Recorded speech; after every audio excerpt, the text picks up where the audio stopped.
What if Jesus were merely a man? Hi, I'm Charles, and I'm contemplating the concept anyway. And you know the story of Jesus as God, but let's think about the whole story of the life of Jesus if he were merely a man. But he'd be a man born into the Jewish culture, and the Jewish culture at this time had two great questions before it.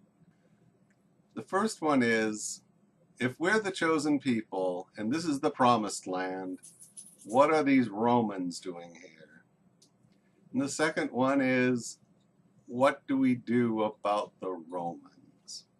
To answer the question, what we do about the Romans, there were two schools of thought. The first one was, let's just call it, God helps those who help themselves. And this is sort of based on the experience of the judges, where when Israel was oppressed, a few good men stood up, God was on their side, and against great odds, they drove the oppressors out. And this happened again and again.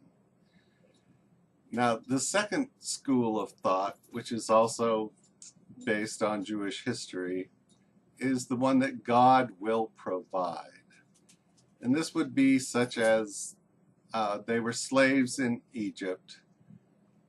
God provided a way out. They didn't fight their way out of Egypt and slavery. They simply walked. God provided the way. When they were faithless and they were led off to captivity in Babylon, again, they didn't fight their way out. God provided. They were allowed to walk out and back to the promised land. And so this is the foundation of the second great argument. Now, in the year 6, when Jesus was 6, there was a census ordered by Rome. And the Jews have a religious objection to the census taking to begin with. And the census were a precursor to more taxes anyway. So they announced the census, and there was an uprising. This was the beginning of the Zealots. And the Zealots would be around up until, well, beyond the Great Uprising in 66. So they were active from this time onward. The Zealots rose up against the Romans, and they were slaughtered. Now, the Zealots were very prominent in the land of Galilee, where Jesus would be growing up as a man. And he would know the stories of the rebellion and the Roman slaughter. Everyone he knew would be affected one way or another by this great defeat. And I'm sure it had a lot to do with Jesus' thinking. So Jesus becomes a carpenter. He's probably a Jewish genius. He has a giant brain. Carpentry is pretty simple in the first century. So he's got a lot of brain power left over to go and study the law at the local synagogue, to study the prophets. And I'm sure by the time he's 20, he's teaching the law. He's visiting all the other synagogues. Other people are coming to hear him speak. He is, by the time he's 20 to the time he's 30, he's got a huge amount of experience and a reputation. So it's time for him to choose which side he's on, and he rejects the idea of the armed resurrection, the armed insurrection.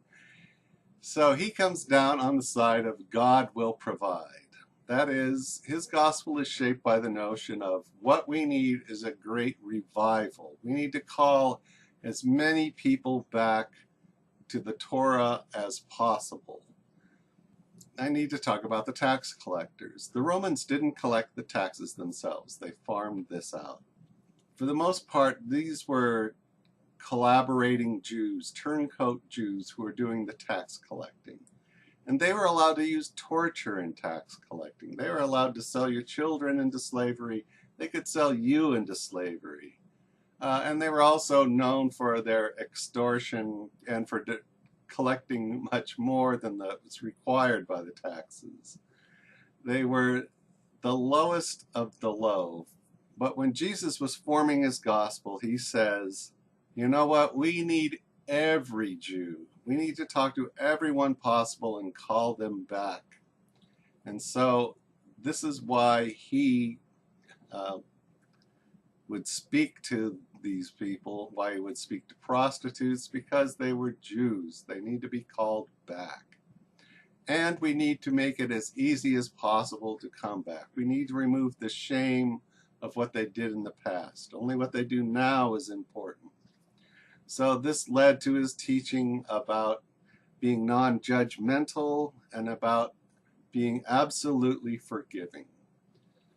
Forgive, do not judge. Everyone's welcome as long as they're willing to join the Torah, practice the Torah.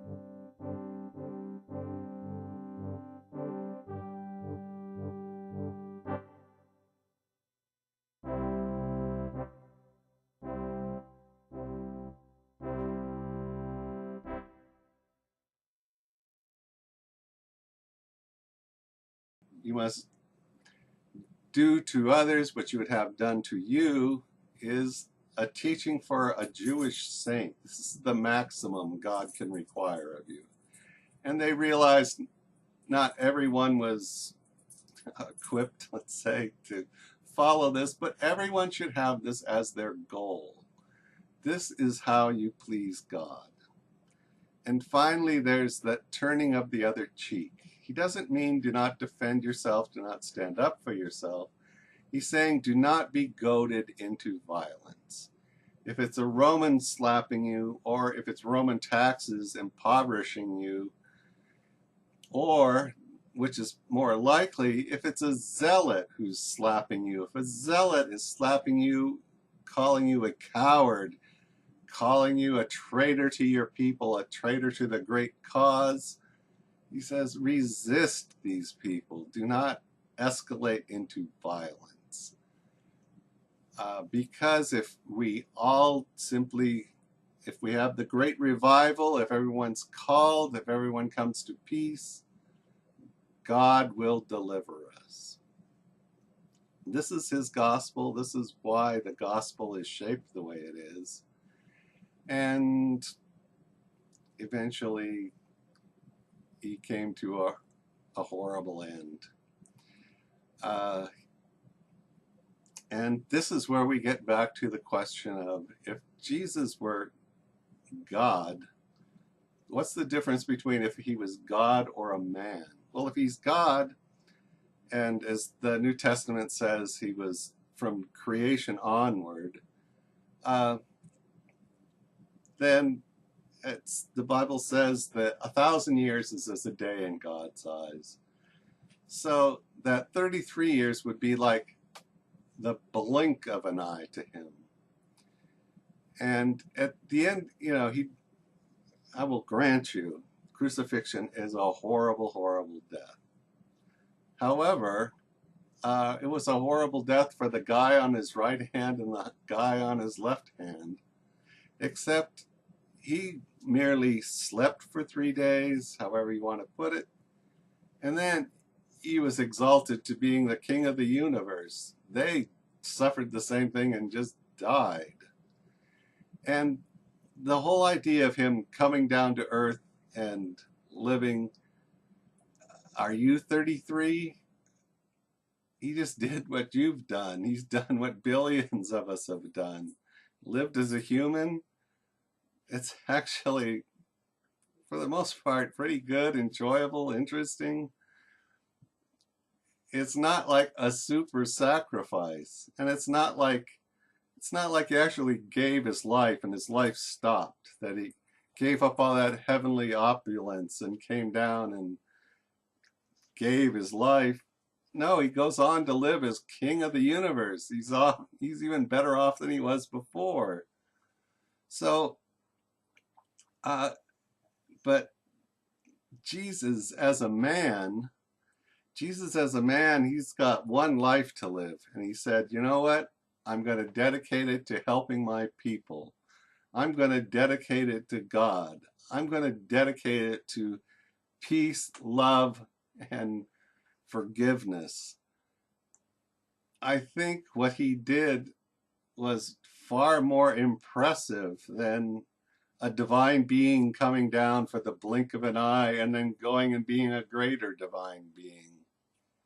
If you had the choice, if you had to spend one miserable day, but you were granted after that to be king of the universe, you would take that. Most of us would take that in a heartbeat, and some of us might have to think about it for a week. But yeah, they'd be like, sign me up, I'll do that. And this is the extent of my contemplation so far on if Jesus were merely a man. It would make a difference, and a very profound difference. Uh, anyway, I hope this has at least been informative for you, giving you something to think about. I'm Charles, and thanks for watching.